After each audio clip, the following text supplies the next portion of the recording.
Are you new to Rainbow Six Siege? Do you have dreams about going above copper? Do you wanna have fun? Good news for you, lad, cause this video is just for you. Today, you're gonna be joining the Special Forces. To get you situated, I am going to be teaching some of R6's wackiest tactics known to man. Some are good, some are bad, and some are very scummy.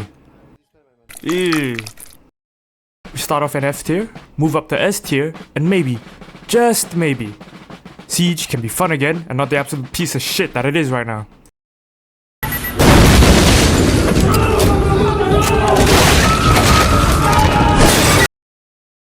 To begin, we have sitting outside the map and being an absolute lazy slob. Like, what even is the point of this? You sit outside, enemies are in there, you're outside, get off your lazy butt and get in there. There's nothing better to do outside unless you're scouting or sniping for the team, but even so, it shouldn't be fucking lasting into half of the match. F tier. Next up, we have using the observation blocker. Yay. Now this ranking is extremely situational because having an experienced teammate place a good observation blocker in an advantageous position can make for a good and absolutely dominating position, preventing any drones from scouting out the area. However, most of the people I've seen who even use the observation blocker, let alone equip them, are absolutely retarded, placing the blocker in the middle of bumfuck nowhere, giving no advantageous cover at all, and wasting it instead of getting a more useful utility such as barbed wire or motion detectors. F tier.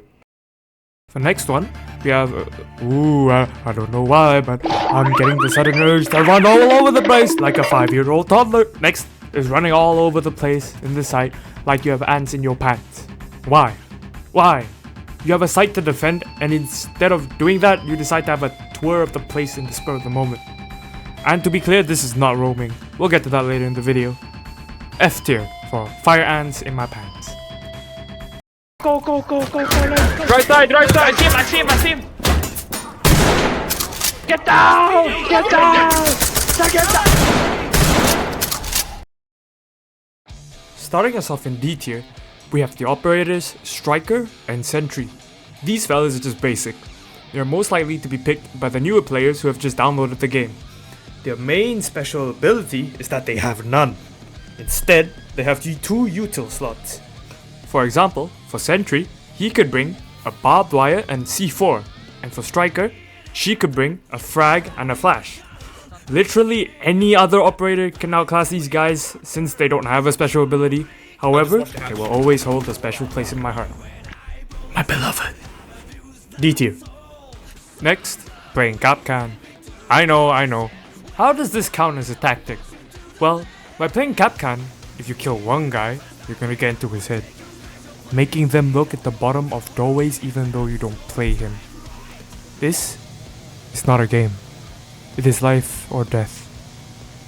Would you rather die or live? When they busted the site, the only thing that's stopping them is you. Sorry. D tier. But aside from that, next up, we have placing down 5 lesion mines under 1 window. Now, you might be saying, why? Why, Nafa, would you do that? That's such a waste of lesion mines. However, my argument is that it is funny. Hearing all those lesion mines go off at the same time does something to your brain that says, ooh yeah. Not very effective, but hella satisfying. D tier. Open the door! Open the Travis, door! Go, mother... Pop and pop all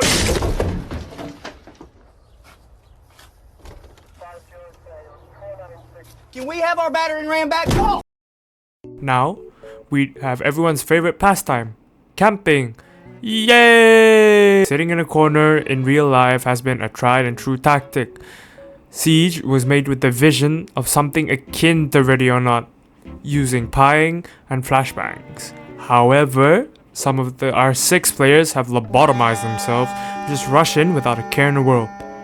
Now, to me, this is the perfect opportunity to sneak up to him and give him a little love tap to the head with your trusty shotgun. Very good against dumb people. C tier.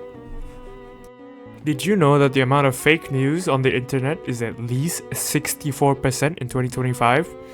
Well, me neither, because I made that shit up.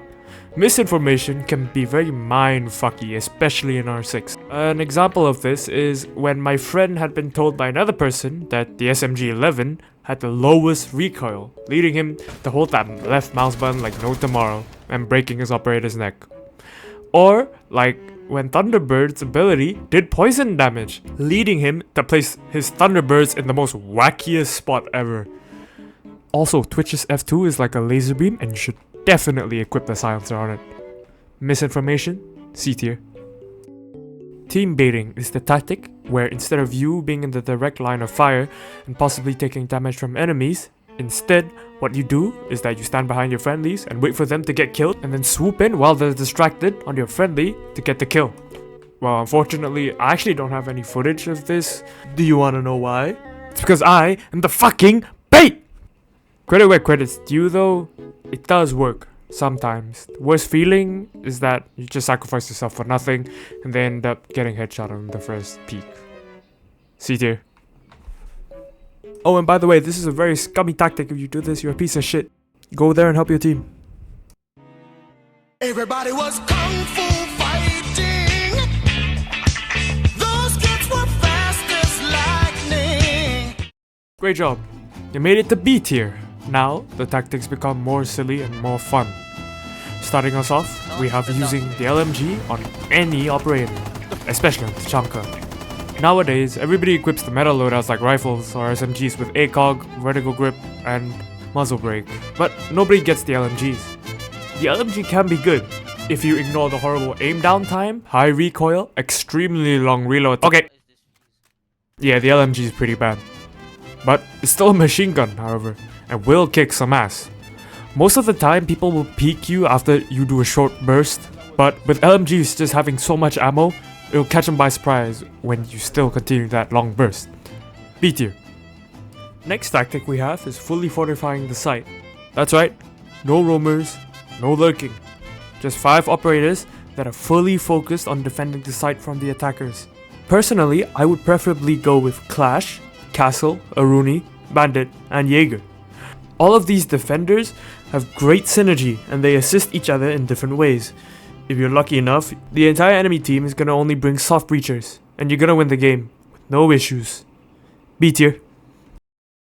The next tactic we have is our back to basics. That's right, going is the first 10 operators you unlock when you first start playing Siege. All of these guys cover a wide spectrum, having the most basic things you need in order to win the round. Bonus points if you use them all at the same time, because they work really well with each other.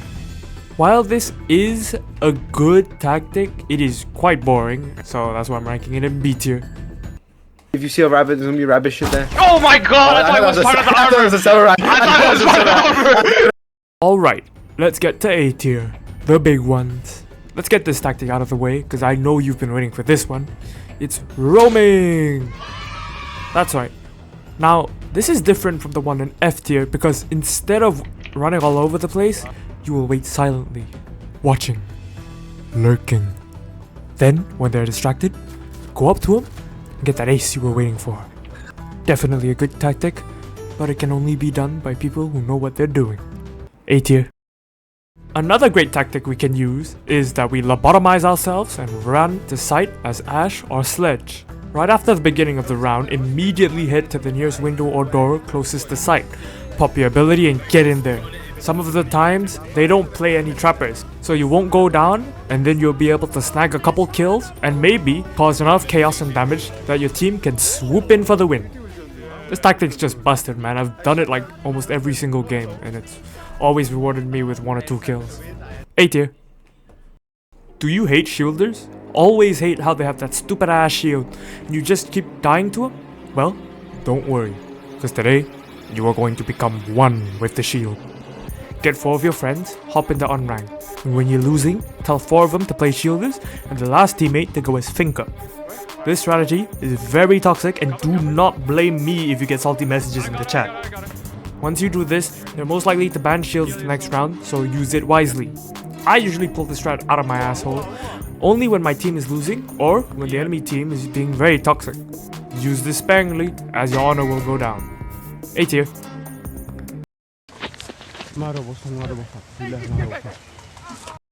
Now, we're at S tier. Only the best tactics from here on out. If you feel like you don't know what operator to play, there's only one operator that I could recommend. It's Sledge.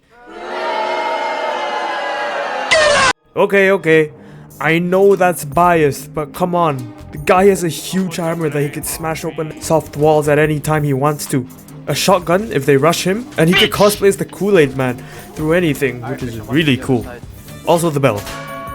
The bell's really funny. S tier. And last but not least, we have playing with friends. Yep, that's the ultimate tactic on this list. Having friends. I would not even be making this video right now if I didn't have any friends to play with. Below! Don't stand on the fucking bed like it's floor is lava! What the Hell, I wouldn't even be playing R6. Having friends is just simply the best thing you can have when playing R6, because when you rage, it's simply better to yell in a call with your friends rather than just yell in your room with no one. S tier. Okay, bye!